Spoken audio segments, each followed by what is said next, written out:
Okay, folks, welcome to the Contrarian Trader. This is Robert Desmond. It is Saturday, October the 29th, 2011. Folks, let's begin with the incredible rally. This is a daily chart of the Dow Jones Industrial Average. A daily chart, and you'll see that on Thursday we had a massive spike in the stock market. It's no surprise that we didn't get a follow-through on Friday. It's actually quite positive that we even closed up at all on Friday. But Friday, I do call short covering Friday, so that might have been some shorts covering. Of course, the rally in the stock market was spurred on due to the hope coming out of Europe that there's finally a firewall around Greece and a solution to the European debt crisis. But as I mentioned to my members going into that meeting, this will have been the 13th or 14th time they've met in the past 21 months to come up with a solution. And each time, the compromise that was agreed to should have satisfied the problem. So I'm skeptical. And if there's one thing I've learned from knee-jerk reactions, and this is a knee-jerk reaction, please take this for what it is. This move here on Thursday is a knee-jerk reaction to a hope that what they did was the right thing. Now comes a test of scrutiny. And over the weekend, I'm sure you're going to see more and more details unfold. And we'll see during this next coming week whether or not this rally is for real. For those of you folks who want to go jumping into this market thinking that all is clear in Europe, I beg of you, do not do it. This market is going to pull back. I'll be going into this in great detail with my members in the members edition of the Week Ahead Commentary, which I'll be sending out tomorrow. If you want to review it, see my charts, hear my reasoning, subscribe, you'll get a copy. And you'll have access to a watch list and our holdings page. But if you are thinking of jumping in right now, thinking that the European crisis is solved, you're sadly mistaken. And I will point to a case in fact of why this European crisis is probably not over. Perhaps delayed, but we will revisit it.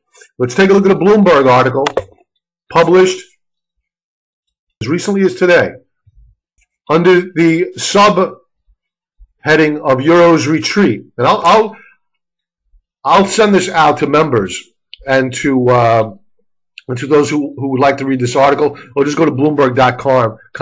If you want the link, just email me. I'll send it out to you.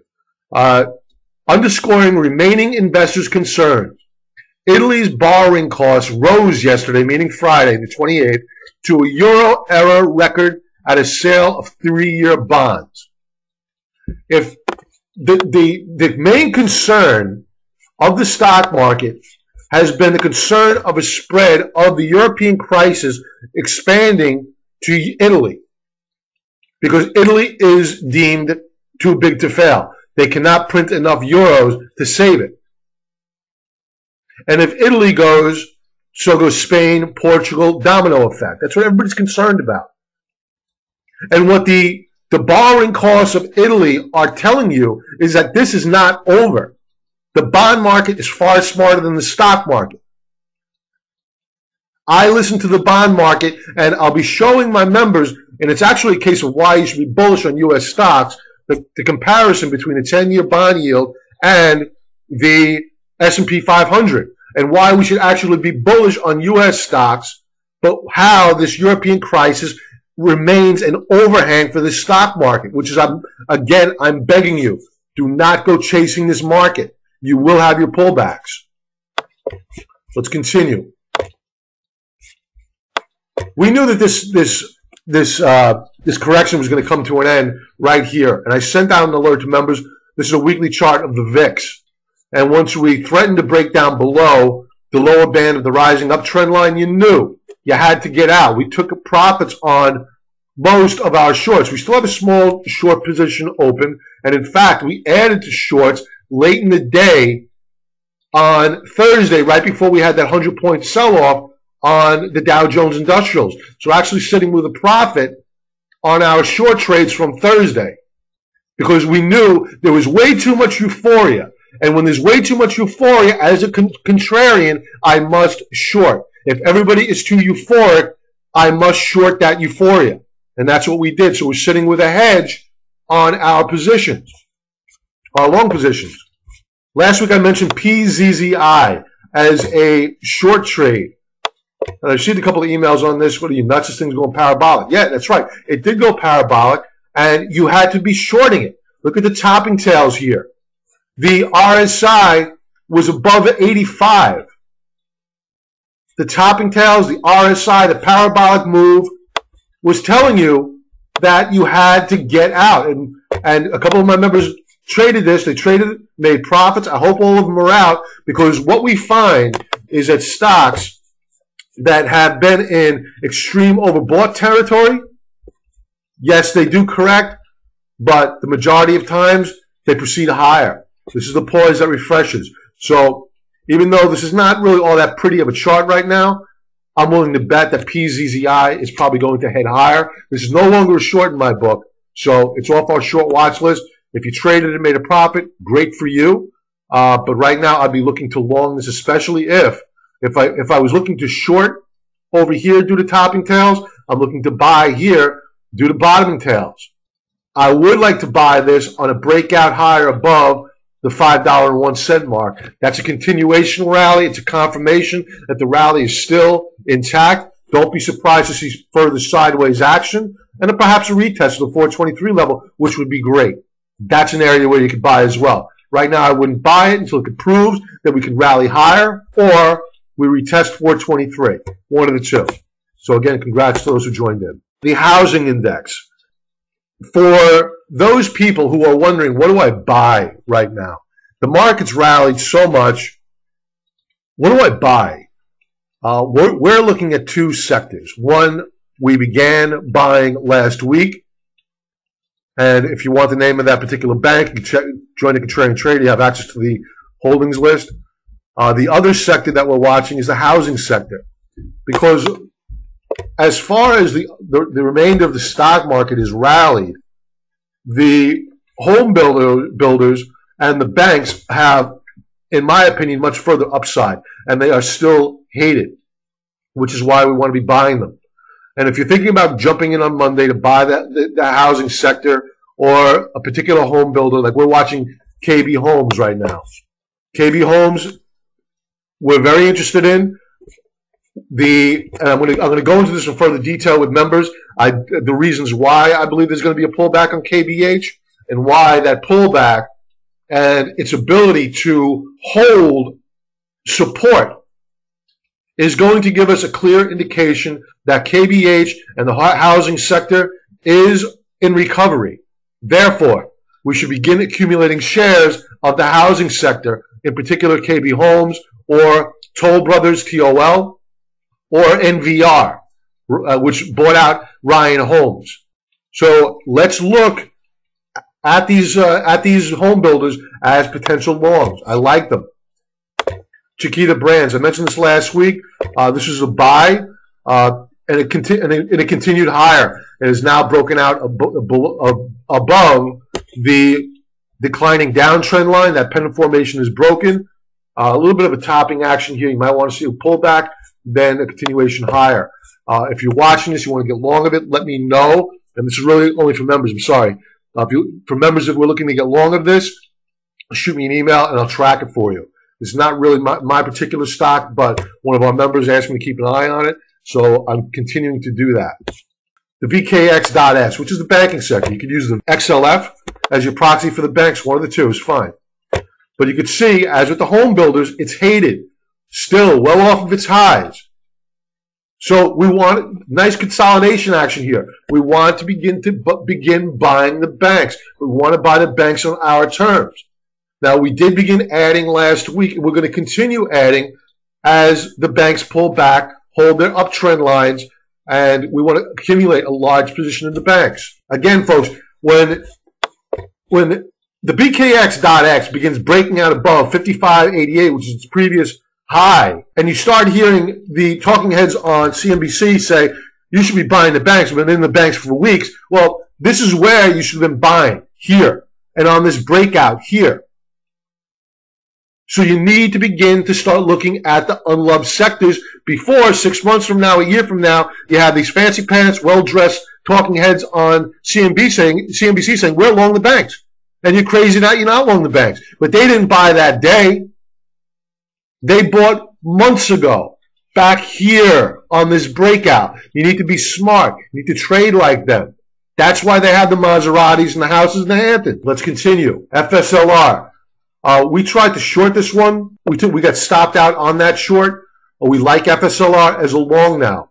So I'll be sending out, it is not a buy as of yet. Not as of yet. It has not proven to us that it is a long. However, it is very close to being a long. We would like to see some continued strength, and I'm going to go into that in detail with members on tomorrow's commentary of what we're looking to see out of First Solar on their charts so we can get long of it. So watch for FSLR, more commentary coming on FSLR. Apple, AAPL. Everybody loves this stock, but guess what? To us, it's a short. We're going to be looking, I mentioned this a few weeks ago to members that we're going to look to short Apple, but only if it tried to retrace higher up to the 426.70 level. What I always tell my members is this: the test is always at the top. Can the stock break out to new highs? It's my guess, only my guess at this point in time, that it will not, and it will fail. We're not ready to pull the trigger on AAPL. It's still a watch. We would like to see it rally higher before shorting it, but we're going to be shorting Apple probably fairly soon. And I'll be drawing some trend lines, and I'll show you where we want to be getting involved with this in the members edition of the Contrarian commentary. Some additional bearish news for the market. Although I believe that the market has every reason to begin to start ignoring some matters in the market, like the European crisis, earnings. Some companies reported poor earnings. Why they're going to begin to ignore those fundamentals? I believe that the market is going to begin looking forward. And looking forward to Election Day 2012. What does that mean?